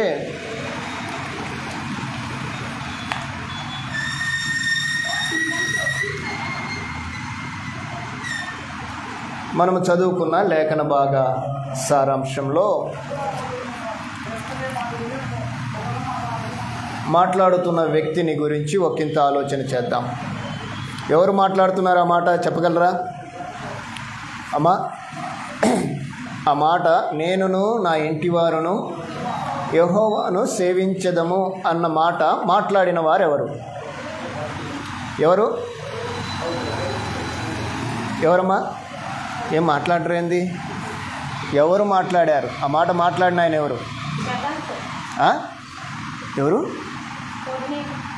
కొర్నేలా? ఎవరు మాట్లాడారు? నేనును నా ఇంటి వారును యెహోవాను సేవించెదము అని మాట్లాడిన ఆ వ్యక్తి ఎవరు?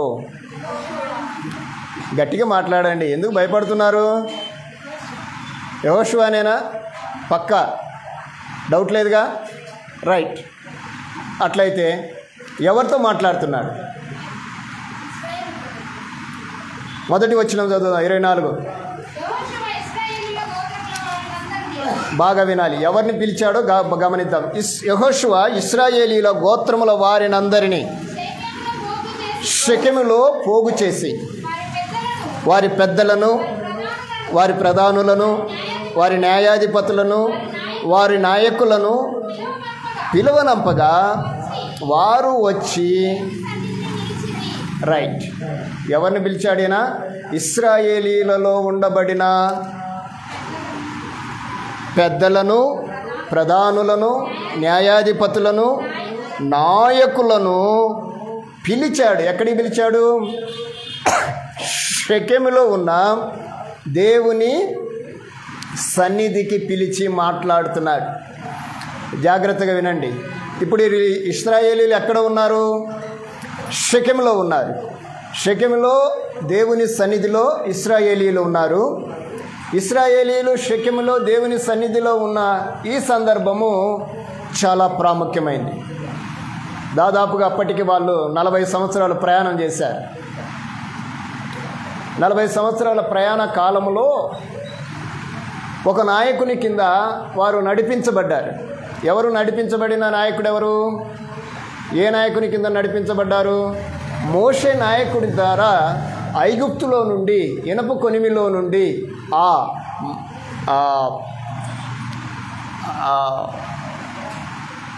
భయంకరమైన పరిస్థితుల నుండి, బాగా వినండి, ఐగుప్తులో వారు కలిగిన బాధ అంతా ఇంత కాదు, వారు అనుభవించిన శ్రమ అంతా ఇంత కాదు.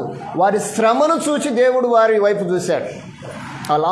అంత శ్రమను పడిన వారిని ఆ శ్రమ నుండి విడిపించి ఎర్ర సముద్రమును దాటించిన తర్వాత వారిని కనాను దేశానికి ప్రయాణం చేయటానికి 40 సంవత్సరములు వారు నడిచారు. 40 రోజుల్లో వెళ్ళే ప్రయాణము 40 సంవత్సరములు పట్టింది. దేనికంటే అది కూడా ఇశ్రాయేలీల యొక్క ఆలోచనే. అయితే అంత ప్రయాణాన్ని నడిపించిన ఆయన ఎవరంటే మోషే. మోషే ఎలాంటివాడు అని బైబిల్ చెప్తుంది. మోషే ఎలాంటివాడు? సాత్వికుడే, తేడా చేస్తే చంపేస్తాడు. తెలుసా మీకు? ఒకప్పుడు మోషే ఎలాంటి వాడంటే ఎవరైనా తేడా చేస్తే సింగిల్ హ్యాండే చంపేస్తాడు. ఒక్కడే చంపేస్తాడు, ఒక్కడే పూర్తి చేస్తాడు. మోషే ఎలాంటి వాడు బాగా గమనించండి. అలాంటి ఆయన దేవుని యొక్క పిలుపును అందుకొని ఇశ్రాయేలీలను నడిపించటంలో తన యొక్క స్థితిని ఎంతవరకు తగ్గించుకున్నాడు అంటే, వారు ఎన్ని చేసినా, వారు ఏం మాట్లాడినా, వారి యొక్క ప్రవర్తన ఎలాగున్నా కానీ దేవుని దగ్గరికి వెళ్ళి బతిమలాడుకునేవాడు. అయ్యా క్షమించండి అయ్యా వీళ్ళనని. వాస్తవంగా మోషేనే వాళ్ళందరినీ కొట్టాల, కానీ ఆ స్థితి దేవుడు ఆయనకి ఇవ్వలేదు. బ్రతిమలాడటం మొదలుపెట్టాడు. అలాంటి నాయకత్వంలో నుండి నడిపించబడి వారు యోర్దాను యువతలికి వచ్చేశారు. అంటే కనాను దేశం కనపడుతుంది. అక్కడ మోషే ఆగిపోయాడంటే చనిపోయాడు. మోషే చనిపోయిన తర్వాత ఆ ప్రజలను నడిపించాలి అంటే అలాంటి రెండవ మోషే కావాలి. ఎవరికి? దేవునికి. ఒక నాయకుడు వారిని 45 ఏళ్ళు బ్రతికి వారిని నడిపిస్తే ఆయన జీవితకాలం 120 సంవత్సరాలు. అయినప్పటికీ ఆయన వీరితో ప్రయాణం చేసిన ఒక భాగం అంతా కూడా సాత్వికంతో దేవుని ప్రజలని బాగా వినండి, దేవుని ప్రజలు అని వారిని నడిపించాడు. అంత భయం మోషేకి. కానీ దేవుని వైపు చూశాడు. ఒకానొక రోజు ఒక చిన్న మాట మీద ఆయన ఆ దేశంలోకి అడుగు పెట్టలేకపోయాడు. యోర్దాను దగ్గరికి వచ్చారు ప్రజలు. అక్కడ మోషే మరణించాడు. దేవుడు చూస్తే మోషే లాంటి సేవకుడు కావాలి, మోషే లాంటి నాయకుడు కావాలి, మోషేలాగా నడిపించేవాడు, మాట్లాడేవాడు కావాలి. ఇప్పుడు అహరోను లేడు, వీళ్ళు లేరు. అయితే ఆ సమయంలో యెహోషువను దేవుడు చూశాడు. యెహోషువతో దేవుడు మాట్లాడాడు. మోషేతో ఎలా మాట్లాడాడో దేవుడు యెహోషువతో అలానే మాట్లాడాడు. దేవుడు మోషేను ధైర్యపరిచిన విధానము మొదటి అధ్యాయ గ్రంథంలో మనము చాలా చక్కగా చదువుతాం. మనం చదివితే అర్థమవుతుంది. యెహోషువను దేవుడు ఎంతగా బలపరచడానికి ప్రయత్నించి తన ప్రజలను నడిపించడానికి ప్రయత్నం చేశాడో మొదటి అధ్యాయంలో చెప్తాడు. నిబ్బరము కలిగి ధైర్యముగా ఉండు, నేను నీకు తోడై ఉన్నాను, నిన్ను విడువను ఎడబాయను, దిగులు పడవద్దు, నిబ్బరము కలిగి ధైర్యముగా ఉండుము, నేను వారికిచ్చేదనై వారి పితరులతో ప్రమాణము చేసిన దేశమునకు నిశ్చయము నీ స్వాధీనము చేసేదను అన్న దేవుడు ఆయనను బలపరిచి పంపించాడు. యెహోషువ ఎవరంటే మరొక మోషే. బాగా ఆలోచన చేయండి. మరొక లాంటి మోషే లాంటి వాడు. అసలు యెహోషువ అనే పేరుకి అర్థం ఏంటంటే యెహోవాయే రక్షణ అనేది ఆ పేరు.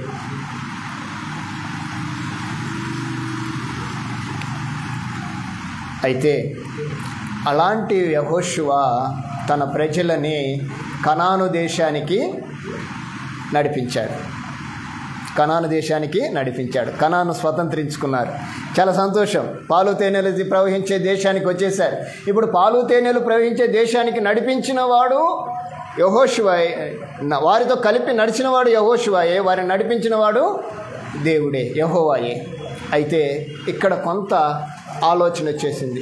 వారి ప్రవర్తనలో మార్పు రాలేదు, వారి ఆలోచనలో మార్పు రాలేదు. ఎవరి ఆలోచనలో, ఎవరి ప్రవర్తనలో? ఇశ్రాయేలీల ప్రవర్తనలో, ఇశ్రాయేల్ ఆలోచనలో మార్పు రావడం లేదు. మిమ్మల్ని నడిపించింది మీ దేవుడు, మీ పితరుల దేవుడు అని చెబుతున్నా వారు ఆలోచన చేయటం లేదు. అయితే యెహోషువ ఒక తీర్మానాన్ని చేసుకున్నాడు. పలాని రోజున, పలాని సమయమున ఇశ్రాయేలీలలో ముఖ్యులందరూ కూడా నా సన్నిధికి రావాలి, పిలువనంపాలని ఆయన షెకెములో దేవుని సన్నిధికి ఇశ్రాయేలీలలో ప్రాముఖ్యులైన వారిని పిలిచాడు. ఎవరెవరిని పిలిచాడు? పెద్దలను, ప్రధానులను, న్యాయాధిపతులను, నాయకులను. అంటే ఎవరైతే వారి గోత్రకర్తలు ఉన్నారో ఆ గోత్రకర్తలకు సంబంధించిన వారందరినీ కూడా షెకెములో మందిరంలో ఉంచాడు. ఎక్కడ మాట్లాడుతున్నాడు ఈ మాటలు అంటే మందిరంలో మాట్లాడుతున్నాడు. మందిరంలో ఏం మాట్లాడుతున్నాడు అంటే, మిమ్మల్ని నడిపించిన వాడు ఆయనే, ఆయనను మీరు మీరవద్దు అని మాట్లాడుతుంటే వారు ఏ కోశాన కూడా ఆయన మాట వినటానికి చెప్పండి. దేవుడు వారిని నడిపిస్తే దేవుని తరపున తన ఒక వ్యక్తిని ఆయన నిలబెట్టుకొని ఆయన ద్వారా మాట్లాడుతూ ఉంటే ఇశ్రాయేలీల ప్రజలు సముఖముగా లేరు. అలాంటి క్రమంలో యెహోషువ వారందరిని గురించి మాట్లాడిన మాట 14 వచ్చిన చదవమ్మా, 24:14. కాబట్టి బాగా వినండి, మీరు యెహోవా యందు భయభక్తులు గలవారై ఆయనను ఇష్టపూర్వకముగాను నిష్కపటముగాను సత్యముగాను సేవించుచు మీ పితరులు నది అద్దరిని ఐగుప్తులోను సేవించిన దేవతలను తొలగద్రోసి యెహోవానే సేవించండి. ఏమంటున్నాడు ఈయన? ఆయన్ని మీరు సేవించండి. ఎలాగ సేవించమంటున్నాడు? నిష్కపటముతోనూ సత్యముతో. చాలా జాగ్రత్తగా వినాలి.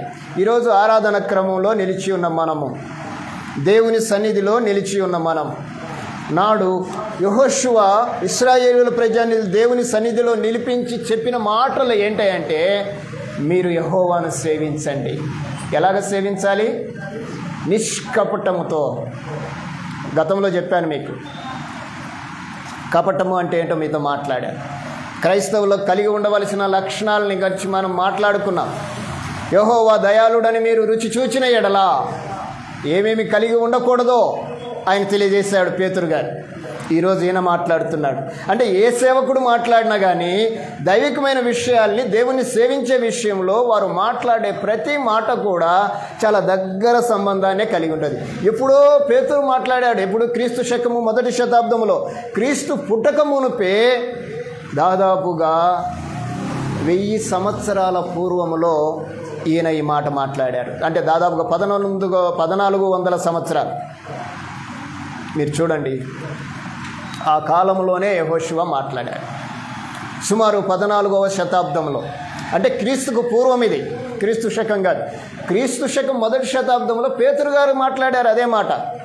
ప్రభు దయాళుడని మీరు రుచి చూచిన ఎడలా నిష్కపటమును మానాలి అని చెప్పాడు. కొన్ని మానమని చెప్పేశాడు ఆయన పేతురు రాసిన పత్రికలో. ఇక్కడ ఏనంటున్నాడు? ఇశ్రాయేలీలతో మాట్లాడుతున్నాడు. అక్కడ ఆయన సంఘముతో మాట్లాడాడు, దేవుని ప్రజలతో మాట్లాడాడు, క్రైస్తవులతో మాట్లాడాడు. క్రైస్తవుల్లో ఏమున్నాయో మాట్లాడాడు ఆయన. కానీ ఇక్కడ ఈయనేం మాట్లాడుతున్నాడు?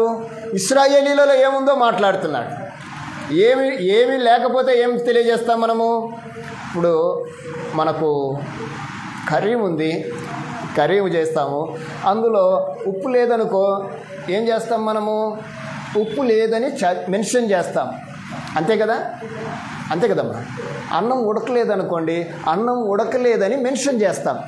ఇక్కడ ఏమి లేదో దాన్ని మెన్షన్ చేస్తున్నాడు యెహోషువ. ఎవరిలో? మీరు వింటున్నారా? నేను మళ్ళీ అడుగుతాను. ఇశ్రాయేలీలలో ఏమి లేదో ఏమి ఉందో తెలియజేస్తున్నాడు. వారు ఎలా ఉన్నారా అంటే కపటంగా ఉన్నారు. అసత్యంలో ఉన్నారు. అంతే కదా అక్కడ ఆయన మాట్లాడింది. మీరు యెహోవాను సేవించండి అని చెబుతూ మీరు కపటముగా ఉన్నారు, అసత్యములో ఉన్నారు కనుక ఆయన అంటున్నాడు, నిష్కపటముగాను సత్యముతో యెహోవాను సేవించండి. మీరు కపట బుద్ధి పెట్టుకొని దేవుని దగ్గరికి వచ్చి చెప్తున్నారు వాళ్ళు, మేము కూడా యెహోవాను సేవిస్తున్నాం అంటున్నారు. కానీ వారు అమోరీయుల దేవతలను కానీ ఐగుప్తు దేవతలను కానీ తాము తెచ్చుకున్న దేవతలను మాత్రం వదిలిపెట్టడంలే. అది కావాలి, ఈయన కావాలంటున్నారు. వారి మనసును ఎరిగిన దేవుడు యెహోషువతో మాట్లాడి చెప్పాడు, వాళ్ళందరినీ సమకూర్చని చెప్పాడు. వాళ్ళందరూ సమకూర్చబడిన తర్వాత ఆయన మాట్లాడుతున్నాడు. ఒక తీర్మానం చేశాడు, ఇశ్రాయేలీల జనమందరి ముందు ఒక తీర్మానం చేశాడు. ప్రియులారా, మనం గమనించాలి. వారందరి ముందు ఆయన చేసిన తీర్మానం ఏంటో తెలిసినా, మీరెవరిని సేవిస్తారో సేవించండి, మీకు ఇష్టం, నేనును నా ఇంటి వారు యెహోవానే సేవిస్తాను. ఈరోజు మన తీర్మానం ఇది. నేను నా ఇంటి వారు ఎవరిని సేవించాలట? యెహోవానే సేవించాలి. మీ ఇష్టానుసారంగా మీరు తిరగటానికి, మీ ఇష్టానుసారంగా మీరు అనుభవించటానికి, మీ ఇష్టానుసారంగా మీరు ప్రవర్తించటానికి మీ మనస్సులను మీరు దృఢపరుచుకున్నారు. ఇది దేవుడు నచ్చడు, ఆయన మెచ్చడు. జాగ్రత్త అని చెబుతూ మీరెవరిని సేవిస్తారో మీ ఇష్టం, కానీ నడిపిస్తున్న నాయకుడు చెప్తున్నాడు ఇక్కడ. అంటే అర్థం ఏంటంటే, ఇక నేను గీన వదిలిపెడితే మీ బతుకులు పాడైపోతాయని చెప్తున్నాడు ఆయన. నేను యెహోవానే సేవిస్తాను అన్నాడు. ప్రియులారా, ఈ మాటను మనం ఆలోచన చేద్దాం. మనము దేవుణ్ణి సేవిస్తున్నాం, ఆరాధిస్తున్నాం. ఎలా ఆరాధిస్తున్నాము? ఎలా ఆరాధించాలని నూతన నిబంధన మనతో మాట్లాడింది. దేవుని ఎలాగ ఆరాధించాలి? ఆత్మతోనూ సత్యం. ఆత్మతో అంటే ఆత్మలో కపటము లేకుండా వాక్యానుసారంగా మనము ఆయన్ని ఆరాధించాలి. ప్రియులారా, ఈరోజు అలాంటి వారి కోసం దేవుడు చూస్తున్నాడు. ఈరోజు కాదు, దాదాపుగా అప్పటి నుంచి కూడా దేవుడు అలాంటి వారినే ఆయన కనిపెడుతూ నడిపిస్తూ వచ్చాడు. ఈరోజు మనము ఆ స్థితిలో ఉండటానికి దేవుడు ఇష్టపడుతున్నాడు. అయితే మన ఇంట్లో ఎలాగో ఉంది. ఎలా ఉందంటారు? నేను 3 ఇండ్ల గురించి మాట్లాడి ముగిస్తాను. మొదటి ఇల్లు ఏదో చెప్పండి భూమి మీద. అమ్మా, మొదటి ఇల్లు ఏంటి? 3 ఇండ్ల గురించి చెప్తాను, మీకు తెలిస్తే చెప్పండి, లేకపోతే. మొదటి ఇల్లు ఏదమ్మా? ఇల్లు అంటే కుటుంబము. ఇది మర్చిపోకండి. ఇల్లు అంటే మనం కట్టుకునేది కాదు, మనం కట్టుకున్నది గృహమే. దానికి ఇల్లు అని పేరు పెట్టుకుంటున్నాం, హౌస్ అంటాం, లేకుంటే ఇంకోటి అంటాం. ఇల్లు అంటే కుటుంబము. గృహాన్ని మనం ఎంత చక్కగా కట్టుకుంటామో మన కుటుంబాన్ని కూడా చెప్పండి అంత చక్కగా కట్టాలి. గృహాన్ని మనం ఏ విధంగా చక్కగా తీర్చిదిద్ది ఏ వస్తువు ఎక్కడ ఉండాలని అమర్చుతామో మన కుటుంబాన్ని కూడా ఎక్కడ ఏది ఉండాలనో అక్కడ ఆ విధంగా దాన్ని అమర్చాలి. గృహము ఎంత శుభ్రంగా ఉంటే అంత ప్రశాంతంగా ఉండాలనుకుంటామో కుటుంబంలో కూడా ప్రశాంతత కలిగి ఉండాలి. ఈరోజు మన కుటుంబం ఎలా ఉంది? మన ఇల్లు ఎలా ఉంది? బైబిల్ చెప్తూ ఉంది, యెహోవా ఇల్లు కట్టించని ఎడల దాన్ని కట్టువాని ప్రయాసము. అంటే దేవుడు కట్టని ఇల్లు ఉన్నాయి. జాగ్రత్త, నువ్వు ఏ ఇంట్లో ఉన్నావో, ఏ కుటుంబంతో ఉన్నావో, దేవుడు కట్టిన ఇల్లు ఉన్నాయి. ఆలోచించండి. ప్రభు యేసుక్రీస్తు ప్రభు వారు 2 ఇండ్లను గురించి మనతో మాట్లాడాడు. ఇది ఎప్పుడు మాట్లాడుతూనే ఉంటాం మనం. ఏ ఇండ్లు అవి? యేసుక్రీస్తు వారు చెప్పిన 2 ఇళ్ళు. యేసుక్రీస్తు వారు చెప్పిన 2 ఇళ్ళు ఏం చెప్పం? పరలోకమా? పయమ్మో, అప్పుడు ఎవరు దేవుణ్ణి నమ్ముకుంటే ఇక పరలోకం పోవాలా? అంత ఈజీ అనుకుంటున్నారేమో మీరు. నేనైనా సేవకులైనా విశ్వాసులైనా ఒక ఆశ అయితే ఉంది. ఏమని? అయ్యా నిన్ను చూడాలనే ఆశ. ఆశ తీర్చుకోగలమా మనము? తీరుతుంది. అది అంత కష్టమేం కాదు. కానీ ఈ ఇల్లు ఎలా ఉందో ఆలోచన చేయాలి. ఆయన దగ్గరికి వెళ్ళాలంటే అది ఎలా ఉండాలి చెప్పండి? ఆయనలాగా ఉండాలి, ఆయనకు నచ్చాలి, అంతే కదా. ఈ దేహము ఎంతవరకు అంటే ఇక్కడ ఉన్నంత వరకే. ఇది బాగా వినండి. ఈ దేహము కేవలము నిష్ప్రయోజనం అన్నాడు పౌలు గారు. నిష్ప్రయోజనమైన దేహమును కలిగిన మనము ఈరోజు పరలోకానికి పోవటానికి ఆటంకం ఏంటంటే ఏంటో చెప్పమంటారా? పరలోకానికి ఆటంకం ఏందో చెప్పమంటారా? ఈ దేహమే. ఏంటి ఈ దేహం అంటే బైబిల్లో మనం చూస్తే దేహం ఏంటంట? దేహం అనగానే ఇది ఒక చెప్పండి, మట్టి బొమ్మ, అంతే కదా. పాట పాడతారు కదా, మీరు పాడరా? దేహం అంటే ఇది ఒక మట్టి బొమ్మ. ఈ మట్టి బొమ్మను మనము ఏమి చేస్తున్నామంటే పరలోకము వెళ్ళటానికి ఆటంకం. ఈ దేహాన్ని ఎక్కడ ఉంటే పరలోకాన్ని చేరుకుంటుందో కూడా మనం ఆలోచన చేయాలి. ముందుగా మన కుటుంబాలు ఎలా ఉన్నాయి? నెంబర్ 1, కుటుంబాలు ఎలా ఉండాలి? ఆయన కుటుంబాలుగా పిలువబడాలి. ఆయన కుటుంబాలుగా పిలువబడాలి అంటే కుటుంబంలో ఉన్న వారందరూ కూడా ఒక దైవికమైన విధానాలను కలిగి జీవించాలి. ఒక సాక్ష్యం రావాలి. ఎలాగా? యెహోషువలాగా. బాగా వింటున్నారా? జలప్రలయానికి ముందు దేవుడు ఒక కుటుంబాన్ని చూశాడు. ఏ కుటుంబం అది? ఆయనకు నచ్చింది అది. ఈరోజు దేవుడు నిన్ను నన్ను కూడా అలా చూడాలి. ఇప్పుడు యెహోషువ మెన్షన్ చేస్తున్నాడు, నేను, నా ఇల్లు, నా కుటుంబము యెహోవానే సేవిస్తాం. మీరు ఎవరిని తిరుగుతారో ఎటు పడితే అటు తిరిగేవాళ్ళు, ఎవరిని పడితే వాళ్ళని సేవించేవారు, ఎటు పడితే అటు తొలగిపోయేవారు. ఈరోజు లేకపోలేదు. ఆ రోజు ఇశ్రాయేలీలలో ఉన్నారు, ఈరోజు క్రైస్తవులలో కూడా ఉన్నారు. ఏది సత్యమో ఏది అసత్యమో, ఏది కపటమో ఏది నిష్కపటమో ఎరుగని ప్రజలు ఉన్నారు. ఎక్కడ ఉన్నాం మనం? మన కుటుంబం. అందరూ బాప్తిసం పొందారా? కుటుంబంలో అందరూ రక్షణ పొందారా? రక్షణ పొందకపోతే నువ్వు నేనేం చేస్తున్నావు? సేవకుడిగా నేనేం చేస్తున్నాను? ఆ సేవకుని సమూహమందు ఉన్నబడిన విశ్వాసులుగా, దేవుని పిల్లలుగా మీరేం చేస్తున్నారు? వచ్చిపోయేటోళ్ళుగా మనం ఉండటానికి వీల్లేదండి. సేవకులు చేస్తూనే ఉంటారు. అందరూ మారు మనసు పొందాలని సేవకుడు కోరుకుంటాడు కదా. మరి సేవకుడు కోరుకున్నప్పుడు సేవకుని తరపున కుటుంబాలు ఎందుకు కోరుకోరు? అందరూ రక్షణ పొందాలి కదా. ఇప్పుడు కుటుంబం అంతా దేవుని సేవించాలి అంటే అందరూ సేవించాలి. కుటుంబంలో ఉన్నవారందరూ కుటుంబంలో ఉన్నవారందరూ దేవుని సేవించాలి. ఎవరైనా ఇంకా కుటుంబంలో సేవించకపోతే దేవుడు ఈరోజు మనతో అంటున్నాడు, మన కుటుంబాలు ఎలా ఉన్నాయి? ఒకవేళ అసత్యములో ఇంకా దైవికమైన విధానాల్లోకి రాకపోతే మన ప్రయత్నం ఏంటి? ఈరోజు దేవుడు అంటున్నాడు, యెహోషువలాగా నువ్వు ఎప్పుడు మాట్లాడతావు? యెహోషువలాగా నువ్వు ఎప్పుడు సాక్ష్యం చెప్తావు? ఎక్కడ? దేవుని సన్నిధిలో. యెహోషువలాగా ఎప్పుడు నువ్వు తీర్మానాన్ని దేవునికి తెలియజేస్తావు? ఆలోచించి దేవుని యొక్క స్థితిని మనం బైబిల్లో చూడాలి. మీకు బైబిల్లో అన్ని కుటుంబాలు చూపించమంటారు. ఎన్ని కుటుంబాలు లేవు? యోబు కుటుంబాన్ని దేవుడు చూశాడా? ఎలాంటి కుటుంబం యోబుది? యథార్థమైన కుటుంబం. కలిగిన శ్రమల గురించి నేను మాట్లాడటం లేదు, దేవుని దృష్టిలో ఉన్న కుటుంబాలు. ఇంకా నూతన నిబంధనలోకి వెళ్తే మనకు ఎంతోరో కనపడతారు. ఎన్ని కుటుంబాలు కనపడవండి నూతన నిబంధనలమ్మా?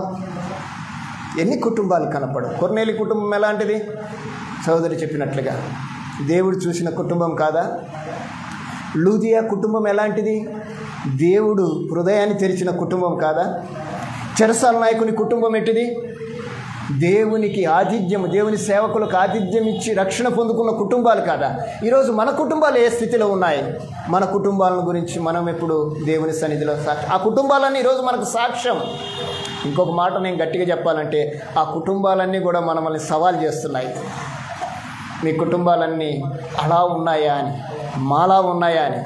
మనం సర్వసాధారణంగా దైవికమైన మనుషులను మనం చూసుకోము, అదైవికమైన వాళ్ళని చూస్తాం. అలాగ మనం చూడటానికి లేదు.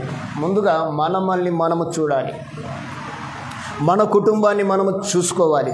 మన కుటుంబము దేవుని సముఖంలో ఎలా ఉందో ఆలోచన చేయాలి. అలా చేయలేకపోతే మన కుటుంబాల గురించి మన వంతుగా మనము దైవికమైన నియమాల్ని కొనసాగించబడేటన్నట్లుగా మనం ప్రార్థనలో కనిపెట్టాలి. అది ఒక్కటే మనకు ఆయుధం. మన కుటుంబంలో ఇంకా రక్షణ పొందకపోతే ఆ కుటుంబాల కొరకు మనము ప్రార్థన ఖచ్చితంగా చేయాలి. ఒక్కరు రక్షణ పొందకపోయినా కానీ దేవుడు ఒప్పుకుంటాడా? దొంగనే రక్షణ దొంగనే దేవుడు మరణానికి పోతుంటే ఒప్పుకోలేదు. మరి దేవుని పిల్లల కుటుంబాల్లో కూడా ఎవరన్నా పాతాళానికి నరకానికి పోతే దేవుడు ఒప్పుకుంటాడా? ఒప్పుకోడు. ప్రియులారా, గమనించండి, దేవుడు ఎంత ప్రేమమయుడంటే మనము పాపిని అని తెలిసినా కానీ దేవుడు నీకోసం ప్రార్థన చేసేవారిని ఉంచాడు. మనం దేవుని సన్నిధికి రామని తెలిసినా కానీ దేవుని సన్నిధిలో నీకోసం అలాంటి వారి కోసం ప్రార్థన చేసేవారిని దేవుడు ఉంచాడు. ఎంత గొప్ప భాగ్యం! అంటే దేవుడు కార్యం జరిగిస్తాడని మాత్రం మనం నమ్మాలి. అందుకే ఒక చోట మాట్లాడుతూ ప్రభు అంటాడు, నమ్ముట నీ వలనైతే నీ కుటుంబం అంతా రక్షణ పొందుతుంది అని నీవు నమ్మితే. ఈరోజు మనకు లేదంటే నమ్మకమే. ఎవరి మీద? మన మీద మనకే నమ్మకం లేదు. వాడు మారడు అంటాం కదా. మా బాబు ఉన్నాడు, మారడు అంటారా వీళ్ళందరూ? నేనేమంటానంటే మారతాడు అంటున్నాను. మారతాడా మారడా? చెప్పండి, మీరే చెప్పండి. కనురెప్పపాటున కరబుడ మోగగానే మనమందరము మార్పు చెందుతాం. ఇప్పుడు మారకపోయినా ఏదో ఒక రోజు మారతాడు. మారిన రోజు మీరందరూ మోకాలకు గుడ్డలు వేసుకోవాలి. గుర్తుపెట్టుకోండి, ఎవరిని మనం మారరు అని చిన్న చూపు చూడకూడదు. నన్ను చాలామంది అలానే అన్నారు. ఇంకా వాడికి పిల్లలు ఇస్తున్నారా మీరు అన్నోళ్ళు లేకపోలేదు, అలానే ఎగ్గొట్టిన వాళ్ళు కూడా లేకపోలేదు. నిజం ఇది, నిజంగా అలాగనే ఉంటారు. అలాంటి వారే మారుతారు. దేవుడు అలాంటి వారి కోసమే చూస్తున్నాడు. పౌలు ఎలాంటి వాడు? సౌలుగా ఉన్నప్పుడు పౌలు ఎలాంటి వాడు? దూషకుడు, హింసకుడు, హానికరుడైన అలాంటి వాడిని దేవుడు చూశాడు. మనం ఎవరిని కూడా తృణీకరించకూడదు. వీరు రక్షణ పొందటం లేదని వారిని మనము చిన్న చూపు చూడటానికి వీల్లేదు. అలా చేస్తే ఒకానొక రోజు దేవుడు వారిని చూస్తాడు. మనము ఎవరినైతే చిన్న చూపు చూస్తామో ఆ చిన్న చూపు చూసిన వారిని దేవుడు వారిని చూస్తాడు. వారు మారుతారు. వారు మారారంటే ఇక దేవునికి ఎంత ఆనందమో చెప్పలేనంత ఆనందం. గమనించండి, మన కుటుంబాలు యెహోషువ కుటుంబాలుగా ఉండటానికి మన వంతుగా మనం ఏం చేస్తున్నామో అది మాత్రము చేయాలి. ఏం చేద్దాం మనం? చెప్పండి, ఎక్కడ చేద్దాం? దేవుని సన్నిధి మనతోనే ఉంది, మన ముందే ఉంది. మనం ఎక్కడ ఉంటే అక్కడ దేవుని సన్నిధే, అక్కడనే ప్రార్థన చేద్దాం. దేవుడు తప్పకుండా మన మొర ఆలకిస్తాడు. మారరు అని మాత్రం మీరు అనవాకండి. చాలామంది చెప్తారు, మాతో చాలామంది మాట్లాడుతుంటారు, ఈయన కోసం ఎన్నెన్నో చేస్తున్నాం, వాని కోసం ఎన్నెన్నో చేస్తున్నాం, ఈమెను ఎంతసేపు బతిమలాడిన ప్రార్థనకు రావటం లేదు. మీకు చెప్పమంటారా? వరల్డ్ బైబుల్ స్కూల్ ప్రోగ్రాం పెట్టిన తర్వాత యవ్వన బిడ్డలు రక్షణ పొందటానికి సిద్ధంగా ఉన్నారు. మేము భయపడుతున్నాం వాళ్ళకి బాప్తిస్మం ఇవ్వటానికి. యవ్వన పిల్లలు సార్ రండి బాప్తిస్మం తీసుకుంటామంటున్నారు. ఎంత మార్పు వాళ్ళలో ఉందో, ఏం చదువుతున్నారో, ఏం వింటున్నారో ఒకసారి ఆలోచన చేయండి. ఒకసారి వింటే వారికి మార్పు కావాలి అనే ఆలోచన వస్తుంది. అది ఎవరు చెప్పాలి? చెప్తే నేను చెప్పాలి, లేకపోతే చెప్పండి ఎవరు చెప్పాలి? ఎవరు చెప్పాలమ్మా? మారని వారికి ఎవరు చెప్పాలి? మారిన వారు చెప్పాలి. బాగా వినండి, మీరు కూడా చెప్పాలి. దేవుడు మిమ్మల్ని ఇప్పుడు రాజులైన యాజక సమూహం అంటే ఎవరని? సేవకులనే? అందరేనా సేవకులనే? అందరూ యాజకులే. అంటే అందరూ దేవుని పని చేయాల్సిన వారే, అందరూ దేవుని పని కొరకు నియమించబడిన వారే. ఇది మనం మర్చిపోకూడదు. గమనించండి, మొదటిగా మన ఇల్లు పరిపూర్ణమైన రక్షణను పొందుకొని ఉండాలి. ఆ రక్షణను బట్టి మనం ఏం చేయాలో తెలిసినా దేవుణ్ణి ఆరాధించాలి. రక్షణ పొందుకున్న ఇల్లు ఏం చేసిందమ్మా? దేవుణ్ణి ఆరాధించింది. రక్షణ పొందుకున్న కుటుంబం ఎలాగున్నది? కుటుంబ ఆరాధనలో, దైవికమైన ఆరాధనలో ఉన్నది. ఎక్కడ ఉన్నది అంటే ఆ కుటుంబము మరొక కుటుంబముగా సమకూర్చబడింది. మొదటిగా మన కుటుంబము, రెండవదిగా దేవుని కుటుంబం. దేవుని కుటుంబం అంటే సంఘమే. దేవుని కుటుంబముగా మన కుటుంబము దేవుని కుటుంబముగా మార్చబడాలంటే మన కుటుంబం అంతా రక్షణ పొందాలి. రక్షణ పొందితే ఆ రక్షణ పొందిన ఆ కుటుంబము దేవుని కుటుంబ సహవాసాన్ని కలిగి ఉంటుంది. దేవుని కుటుంబం అంటే ఏంటంటే సంఘము. నువ్వు రక్షణ పొందుకున్న తర్వాత దేవుని కుటుంబంతో సంబంధం లేకపోతే ఆ కుటుంబ సహవాసాన్ని కోల్పోతాం, దేవునితో సహవాసాన్ని కోల్పోతాం. ఈరోజు చాలామంది రక్షణ పొందుతారు, సహవాసాన్ని కలిగి ఉండరు. బాప్తిసం తీసుకుంటారు, ప్రార్థనకి రారు. బాప్తిసం తీసుకుంటారు, ఆరాధనకు రారు. బైబిల్ చదువుతారు, అన్నీ చేస్తారు, తెల్లగుడ్డలు వేసుకుంటారు. ఏంటి ఆరాధనకు రారంటే రారు. ఇదేంటి? కుటుంబంలో రక్షించబడ్డావు, నీ కుటుంబంని దేవుడు చూశాడు కనుక నువ్వు రక్షించబడినా నీవు దేవునికి ఆయనను స్తుతించవా, ఆరాధించవా? ఆరాధించాలి. ఆ కుటుంబమే సంఘము. మొదటి కుటుంబం మనదైతే రెండవ కుటుంబము సంఘము. సంఘ సహవాసం మనం ఎలా ఉన్నాం?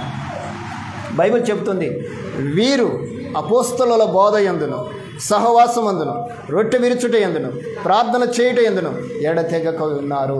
మన కుటుంబము దేవుని కుటుంబంలో ఎలా ఉండాలి అంటే అపోస్తలుల బోధ ఉండాలి.